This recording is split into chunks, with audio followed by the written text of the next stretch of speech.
In this video, I'd like to share with you some tips that have helped me to really be able to check my emotions, behavior when it comes to coping with criticism.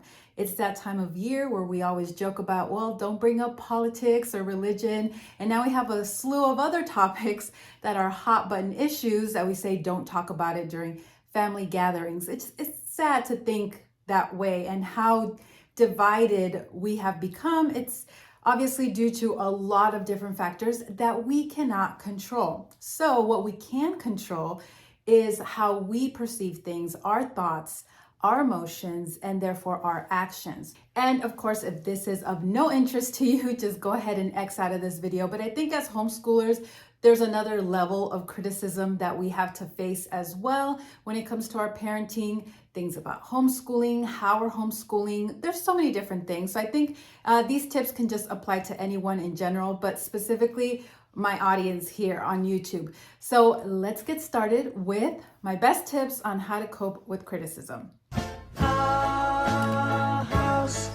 Welcome back to our house, and if you're new, welcome. I like to help families like yourself achieve sustainable homeschooling, and part of sustainability is us and just how we cope with things, how we handle things, how our behavior, all of that. This is a really important part of homeschooling specifically, but I think just life in general. Now, I am not an expert at all. I'm just sharing with you what has been helpful for me. Some of these things that I bring up, I have learned through things such as NLP, and you'll hear me kind of reference it, cross-reference it with the Bible. And the only reason why I do is because I can't help it. Any good principle, I believe, is truly a biblical principle, but man tries to kind of copy it, make it their own, remove God from it, just make it more philosophical, whatever you want. So I can't help but see there's nothing new under the sun. So I can't help but see how it ties in with the bigger picture of my biblical worldview. So you might hear me, mention things like that. NLP is just neuro-linguistic programming. It's just about how powerful our words are and how just framing things in a different way can give us different thoughts, therefore give us different emotions, and that trickles down to our behavior. So really, it is about your mindset. If you can change your mindset, you can change everything. And that is a big part of it when it comes to coping with criticism. It's going to be starting with your mindset. So let's get into it. I have written it down here on my sticky note, a few things that I want to share with you. So number one is to realize that most people in general, I'm not talking about truly evil people, what the Bible calls reprobates, people with no conscience. I'm not talking about that group of people, but just religious or not, majority of people, when they're criticizing you or attacking you, whatever, they most of the time have positive intentions. So what I mean by positive intent is just that whatever their action is, there's something good in their mind that they're trying to accomplish with this, whether it's defending somebody, protecting someone from something, maybe it's self-preservation, whatever it may be. There's usually some kind of positive intent. Again, doesn't mean you have to agree with it, but just being able to recognize what it is will really help you to view it differently. Maybe take some personal accountability in areas where maybe you caused this effect, because nothing happens in a vacuum, obviously, but just being able to see what their positive intent is. That can be really helpful in how you frame things in your mind. Number two is that your map is not their map. Again, this is an NLP concept, how we all have our own maps that we have created on how to view the world based on our experiences, based on how we were raised, what we grew up with, what ideas, what we've learned, people around us. No two people will have the exact same map. It might be very similar.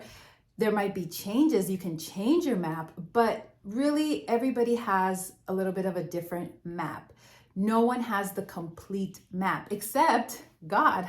And that's why so many times in the Bible it says, trust in the Lord, or all things work together for good to those who are called according to his purpose, to those that love God. So you might see a dead end to your map and wonder, how is this going to work out? But God has that other piece of the map. None of us here on earth have the full map.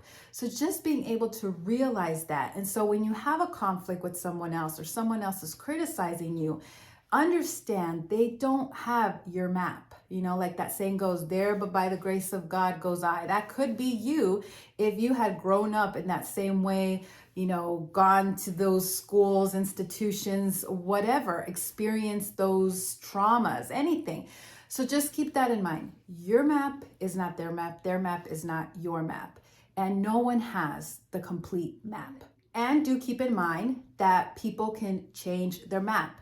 Now, it's not so much of you changing their map. You know, you can think of it that way. You're not going onto their map and drawing it for them, a new path, a new way of looking at things. They have to change their own map. But you can definitely influence them, be part of those experience, that new information for them to adopt it and to change their own map. And that's why too, I think, I mean, personally, just thinking about my life, I've had very different maps. Before I got saved, it was a completely different map than the map that I have today, even though obviously my past is the same, how I grew up and everything. But when you receive new information, you change the map. You cannot control if they receive new information and now it has changed their map about you. You cannot control that. All you can do is accept it, move on, you know, be yourself, try to maybe win them over with new information or your conversation, or, you know, just let it go. We're going to talk about that too as well, different things like that. But that's what I wanted to get across here. Realize that most people have positive intent. Realize that their map is not your map. Realize that their map can change at any time. You cannot control that. You can only control your map. You can't change somebody else's map. The sooner you can accept this and understand it, really, the better. Another tip that I have is to not use the verb, you know, are, is when you're talking to someone, such as you are attacking me, you are being mean to me, you are XYZ, you know, things like that. It's very obviously accusatory, but if you use instead, it appears, that can really make a difference. It appears as if you're attacking me. Then the other person be like, no, that's not my intention. Versus coming from a very defensive place. If you say you are attacking me, then obviously like, no, I'm not, you're attacking me, etc. So if you just say it appears as if you're angry at me, it appears as if you changed how you feel about me, it appears as if you are attacking me. Is that your intention? You know, asking questions to clarify, I think that also really helps. But just removing the you are and labeling people, you know, instead saying it appears as if, that gives the other person a chance to explain themselves when you're still at a level place where it's not too heated and intense.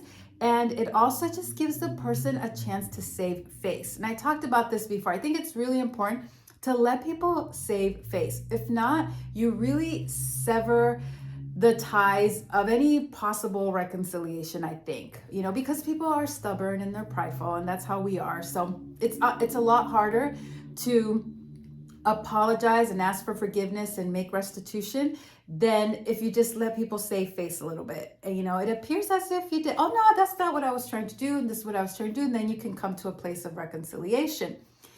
It's a lot easier that way to reconcile than if you just kind of burn bridges. So that's another tip. Don't use the word is, are, you know, you are, he is, you know, it appears as if. Let people save face. That helps you to be in rapport with people. When you're in rapport with people, you can influence them. You can have a good conversation, I find. So that's another tip. Now, another one is that when people come to you and they say things like, everybody is saying you're crazy for homeschooling your kids, you know, maybe something like that in your family. Everybody thinks you're nuts for doing what you're doing, whatever. So instead of taking it as, oh, wow, you know, everybody's saying that, everybody thinks that way, instead take it as, okay, someone said that to you, everyone is saying XYZ. Just ask yourself or ask the person, whom is saying that? Who is saying that? You need them to get specific. Nothing, this whole generalizing. You know, when it comes to a lot of this, generalization, distortion, deletion can be very harmful. And it's not so much of you want names, you want to take names and kick butt. It's more about how would you qualify that source? Is that a source that, oh wow, it does make you think, or you could totally dismiss? So for example, I do get a lot of, I think this is, you have to work on this stuff. If you're going to have a YouTube channel or any kind of public platform, right? You're going to get a lot of negative comments. Now, you might not see them here at our house because I just delete them. I think there's certain levels. There's a level where I think maybe we all go through this progression where you get the bad comments and you fight it out with them. And that's such a waste of time. You're not changing their mind. You're not changing their map at all. And it's just a transfer of energy. It just makes you upset. So that whole debating on comments, I think it's a complete waste of time. Then the other level is ignoring it, but still allowing it as a platform on your channel. So then the next level, the level where I feel I'm at, is just delete them. Because if you cannot be civil or just have a decent conversation or offer something of substance, some good type of criticism, then no, thank you. You can leave that someplace else. Now, I wouldn't go as far as just to remove comments completely, not allow comments, because I think you do want that communication with your audience. You're delivering something to your audience. So if you do care about them, you want their feedback.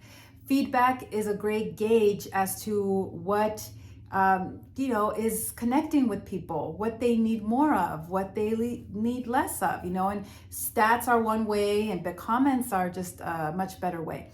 But again, you don't have to take abusive comments. Just delete them and get on with your day. I don't think, you know what? I heard Dave Chappelle say this. He said, Twitter is not a real place. And you know what? YouTube is not a real place.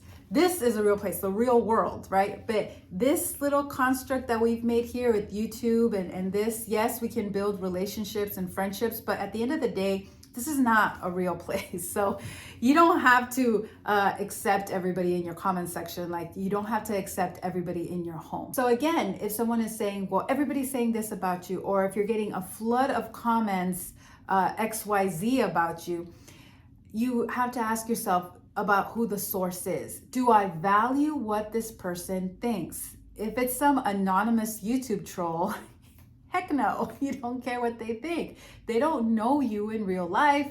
They are whatever.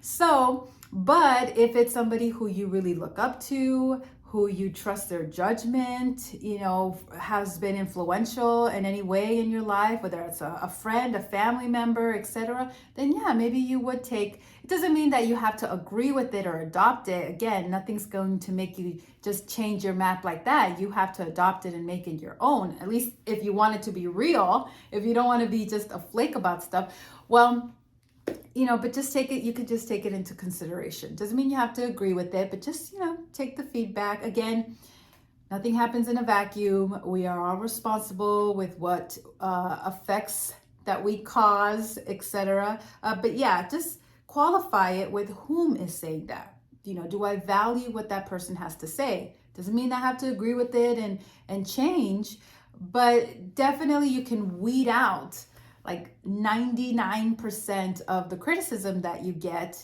just by qualifying it with who is doing the criticizing, who is saying that. And sometimes, a lot of times when people are like, oh, everybody thinks this, it's really maybe just like one or two people, and they just added the whole everybody, right? It's like the game of telephone. It just gets exaggerated through each person that it goes through. Now, one last tip that I'd like to share with you, because when you're dealing with attacks or criticism, it obviously can feel awful. Some of these things help to reframe it so that you can, dismiss it, understand it, whatever, move on with your day, but obviously I understand that sometimes it could just feel really awful. So what I like to do is think of your life as a timeline, because it's a timeline, and you from the very beginning to the day you die. Sometimes I extend that timeline to when I'm in heaven. That's really helpful, and I'll share with you why. Because whenever you're going through the thick of it and it feels awful, try to picture how you would feel in the future. Maybe after you're a little older and you've gotten better with handling criticism, things just don't bother you. Maybe it's after a point where all your children are grown and happy, and you feel like, we did it, we got through it, and they're all doing great. Maybe a point like that. So what you do when you're in the thick of it is to kind of maybe close your eyes if you have to visualize it and see yourself, okay, right now this is a really bad place, but time heals all.